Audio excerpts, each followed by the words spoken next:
Good evening and welcome to my vlog. My name is Gail and of course I'm the host of Random Life Productions. Over the last few weeks there have been a lot of videos in relation to the topic I'm going to cover this evening.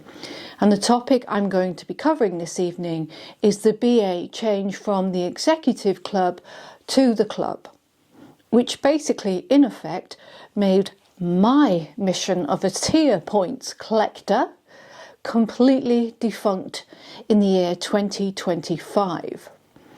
Am I angry about this? Initially I was, and then I've taken a few weeks and decided not to make a video until I've really thought about it and what I'm going to do and how I feel.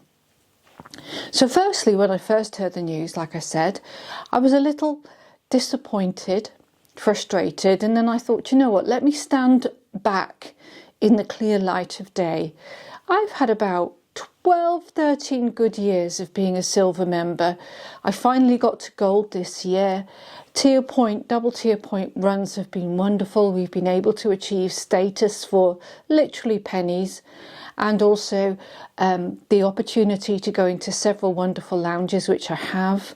I went to the one in LA, I've been to the one in Malta, which I particularly liked, and obviously I've done a tour of quite a few of the London lounges in Terminal 5. So I've had a really good time of the tier points and the status. I'm going to be gold until hopefully April 2026, so I've got a year and a bit just to get my head around being then a non-status member of BA. So what am I going to do in relation to where I'm going to go on my journey with BA now? I book a lot of flights on BA, especially transatlantic ones. I tend to go business class because they're relatively inexpensive. I also do a lot of Euro flights, business class as well, because they're a little bit inexpensive too, when I factor in the use of the lounge and all of that good stuff. And some of the routes I've got, because I've booked them well in advance, especially to America, haven't been that expensive. I managed to pick up last March an Aer Lingus flight to Chicago, I think, was for £1,100. I managed to pick up a LA flight for £1,500 this year, business class. And I've done a few other things flying business class. I've picked up a few business class flights. I flew one to Newcastle. I think it was about £75 for a single. But you know what? By the time I got to the airport, I had £35 worth of food before I got on the plane and got fed on the plane. I probably spent that amount of money, so I probably paid for economy, and with that I got fed and I went through fast track security. So what am I really gaining from the elite status? Well, I think what you're gaining is obviously seat choice and some of the perks, like the grouping of the seats. So if you're going business class, you wouldn't be group 1 as a gold member, you would be in group 2, but that would be long haul flights. If you're a business class flyer in normal business class, you would be allowed to go on the plane first. If I was to lower the class of flight, I would probably enter in with the appropriate group. Is this going to be a new world for me to get used to? Yes, but this opens my world up now, because a lot of my flights this year, in the last year, I was planning to get gold status. And now I've got gold status and BA have changed the goalposts. Some of the flights that I've taken, like the Newcastle tier run or the Edinburgh tier run or the Glasgow tier run, I may not take anymore just because I don't need to.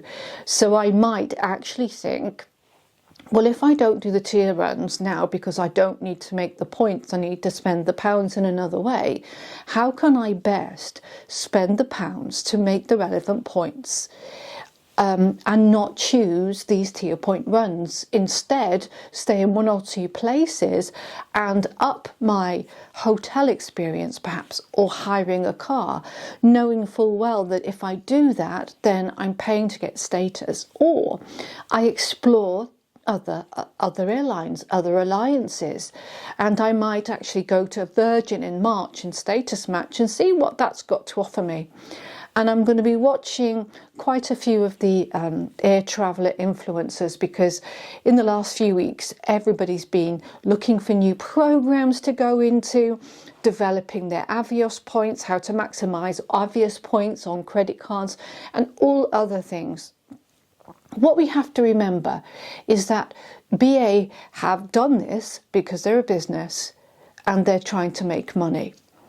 And as participants in the tier point run club, for want of a better word, I think we've done really well out of it, especially if the ones who have got status. I think we've had a good old run of it over the years. The other thing we have to remember is that if you're flying from Heathrow or Gatwick, some of those airports have pretty cheap places for you to go and eat, especially if you go to WH Smith or Boots to get a sandwich. They're not that expensive in the airport.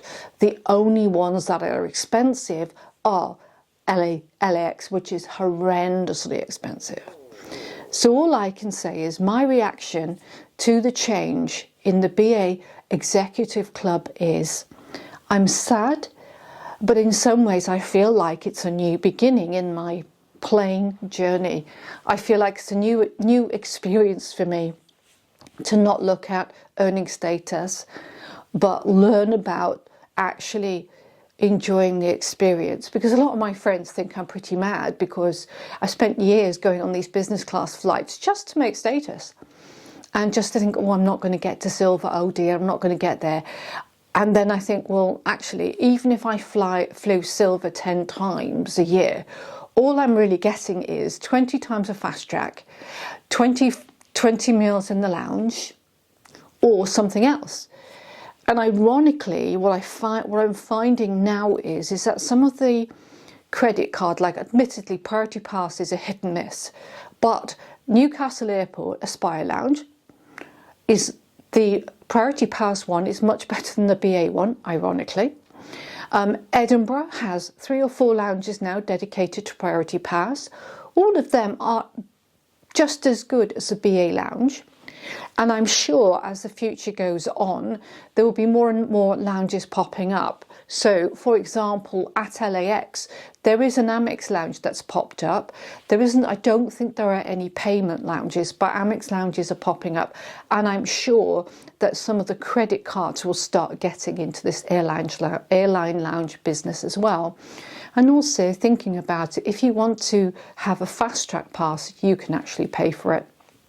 So I'm saying that the BA change for me is a positive one, and I'm going to move forward with a positive outlook, and I'm going to plan my life for my needs, choosing the airline I want to choose, and maybe being more adventurous in the airlines I choose, because I've been loyal to BA for so long that I haven't actually broadened my horizons and seen what's over the rainbow perhaps. I had a really good experience with Aer Lingus when I flew to America. Yes, the seat's not as good as BA, but I enjoyed the experience. The flight staff on Aer Lingus were fantastic, and I've had a couple of good internal American Airlines flights. However, with Americans sometimes you get really bad ratings, and I'd like to see what other airlines have to offer me, even including JetBlue. Even including Blue, JetBlue I mean. I've done Southwestern before, wasn't a big fan of them. I'm going to try EasyJet just because I've done it a bit and I want to record those experiences. And I don't want to try Ryanair, but I'm going to do it just for the hell of it. And I'm also going to be hammering my gold card this year with BA. So I'm going to book a load of BA flights because, hey, you know what? I can use the Gold Lounge and I can use the partner lounges as well. So that's my mission. So I hope you enjoyed this video. I decided not to make a response video for the very reason that everybody has responded. I just wanted to sit back and see what everybody else is saying. I will be doing a lot more videos this year in relation to my passion for travelling. I'm going to be visiting that lovely airport, Newcastle, probably in the middle of February. I did stay on a Travelodge in Newcastle, which was £26 per night. However, The Travelodge really wasn't very close. You had to take a train and then walk half a mile to get there. But for £26 a night, you couldn't complain. However, I went to the Toby Carvery and got food poisoning the next day. So maybe not the best experience at Newcastle. But I have to say, the boarding of the plane at Newcastle on that night was the smoothest boarding experience I've ever had, hands down. Anyway, I'm digressing. Hope you enjoyed this video. If you did, please leave me a like. And as I said, I am really passionate about travelling, but I haven't done enough videos that cover my passion about travelling, my passion about visiting my city of London, and also visiting other places in the UK or having other experiences in the UK that I want to share with you. So please subscribe, and hopefully I'll be uploading a bit more this year. Take care for now. Bye bye.